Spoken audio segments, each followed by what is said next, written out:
with regret, with great regret. There's no organization in this country that could do more for the struggling black man than the black Muslim movement if it wanted to.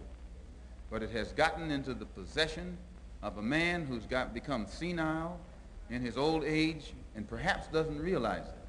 And then he has surrounded himself by his children who are now in power and want nothing but luxury and security and comfort and will do anything to safeguard their own interests.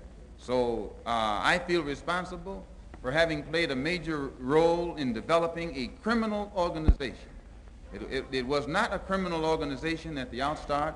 It was an organization that had the power, the spiritual power, to reform the criminal. And this is what you have to understand. As long as that strong spiritual power was in the movement, it gave the moral strength to the believer that would enable him to rise above all his negative tendencies. I know, because I went into the movement with more negative tendencies for the betterment of the community by any means necessary. And since tonight we had to get into this old nasty negative subject, we didn't want to bring up our program. We're going to have...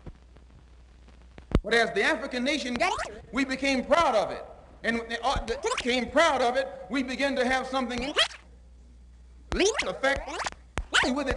But you mentioned conspiracy between the black Muslims and the right wing of this country. Could you elaborate on that? I mentioned the conspiracy between the Muslims and the right wing in this country. I know for a fact that there is a conspiracy between the Muslims and the Lincoln Rockwell Nazi and also the Ku Klux Klan. There is a conspiracy. Describe this conspiracy. Well, the Ku Klux Klan made a deal, or were trying to make a deal with Elijah Muhammad in 1960 in the home of Jeremiah X, the minister in Atlanta at that time, who at present is the minister in Philadelphia. They were trying to make a deal with him to make available to Elijah Muhammad a county, a size tract of land in Georgia or South Carolina, where Elijah Muhammad could then induce Negroes to migrate and make it appear that his program of a segregated state or separated state was feasible.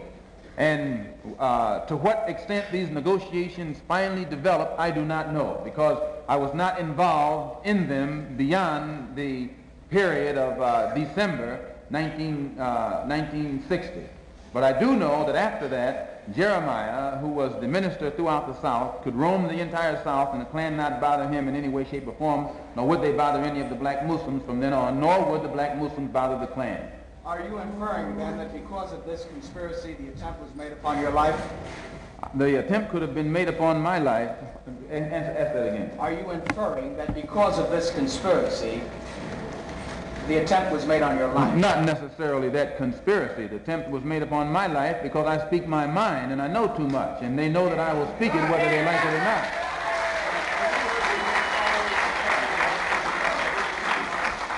Pardon me? Are you urging your followers to take any actions against the Muslims now? Am I urging my followers to take action against the Muslims? No. No. When you say you rely on Allah or KKK, you've always been some kind of activist. Do you still think that you're going to try to infiltrate the organization and win over some of their supporters? Am I going to try and infiltrate their organization and win over some of their supporters? No, I have never tried to win supporters from Elijah Muhammad. Since I have left the black Muslim movement, I've spoken at these rallies. Those who come, come. Those who don't, don't. But I've never gone out of my way to win over any of his followers. And he himself is fearful because he knows that you don't have to exercise too much energy to win his followers. As soon as they know truth and compare the two. And by the way, this is the brother. I didn't see you there, brother. This is Leon Amir, who was Cassius Clay's secretary, whom they beat unmercifully up in Boston. And the court freed the men who beat him. They fined him $100, was it? Yeah, fined him $100. And he was on the inside of the black Muslim specialty squad. And I know it. And it was he who heard Elijah Muhammad Jr. come to New York when Elijah Muhammad was at the Armory in June of last year. Junior stood up and told the fruit, many of whom are here now also, that I should have been killed that my tongue should have been put in an envelope and sent back to Chicago by now. And because Fat Joseph had not done it, they demoted him.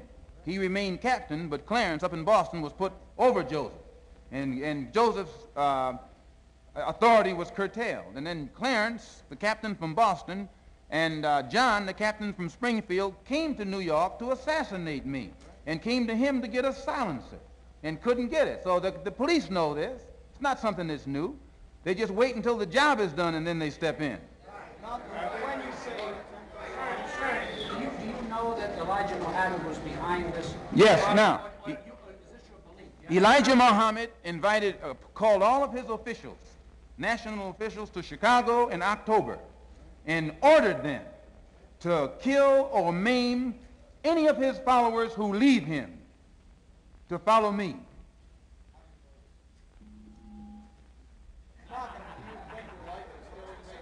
Well, when you say, how do I know, many of the brothers who were in at that time are out now.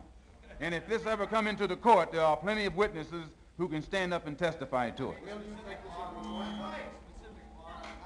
Pardon? Pardon?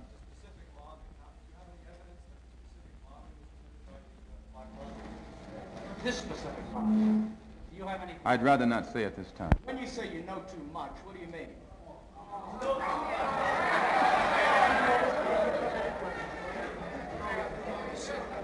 Who's the next one? Give him 2 more minutes. Give them 2 more minutes and we'll end it. You said nobody's going to clean up Harlem but us, and we'll control it. And you said, including the politics. Yes. So what, could you elaborate a little bit on the Yes, politics? when I said that no one can clean up our home but us, and that we will clean it up, including and no one should control it but us, including the politics, what do I mean? I mean exactly that. That the black people. I was thinking Powell. You're thinking of who? Powell? Powell's one of us.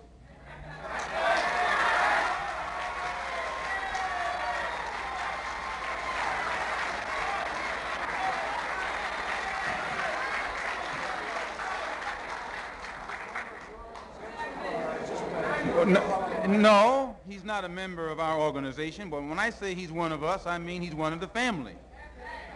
And no one outside the family can get us to talk about it. If we talk about him, we talk about him within the family. But nobody outside the family can instigate us against Powell.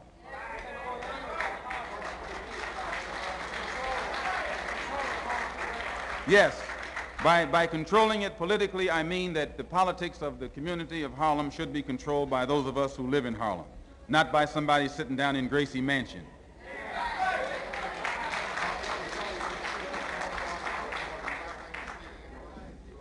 Sir? No, but the Organization of Afro-American Unity intends to get involved in every kind of action that's going on in New York City. We don't intend to let anybody downtown influence us in any way, shape, or form. We want the influence to come from Harlem and from other Harlems around the country. Now, this doesn't mean we're outside of Harlem. This doesn't mean we're anti-Bronx or anti-White Plains or anti-white or anti-German or anything like that, but it means we're pro-Harlem. We're pro-ourselves. We want to start doing something for ourselves. That's all it means. It means that we want to stop begging you for your school. We want you to get out of the way and let us straighten out the schools in Harlem.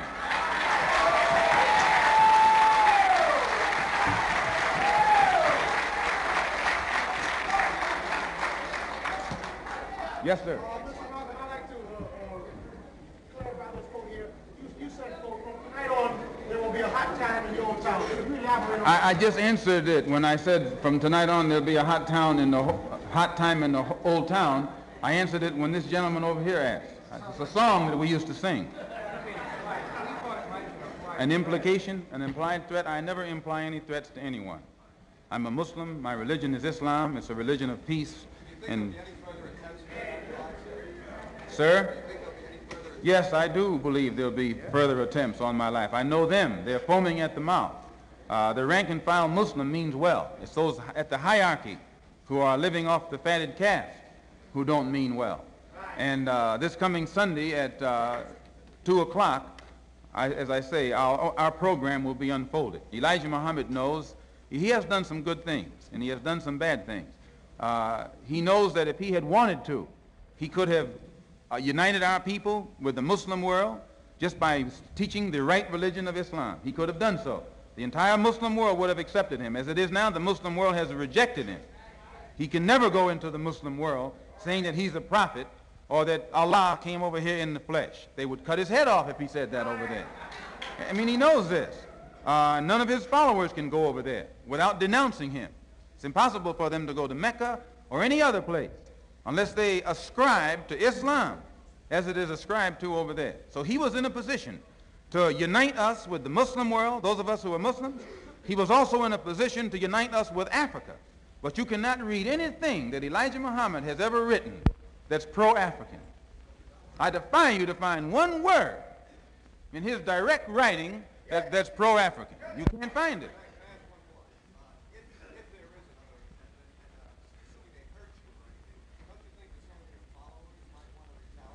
Listen to this question this man asked me.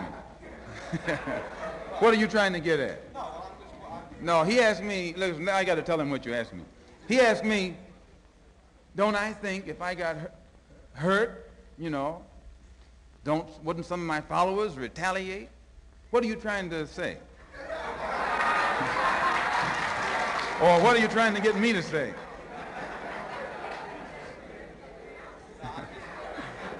I mean, it's okay. I'm not going to get you in any trouble. These are your friends in here. But I just want them to hear what you're asking me. That's all. I just want them to hear what you're asking me. You wouldn't get in no trouble in here.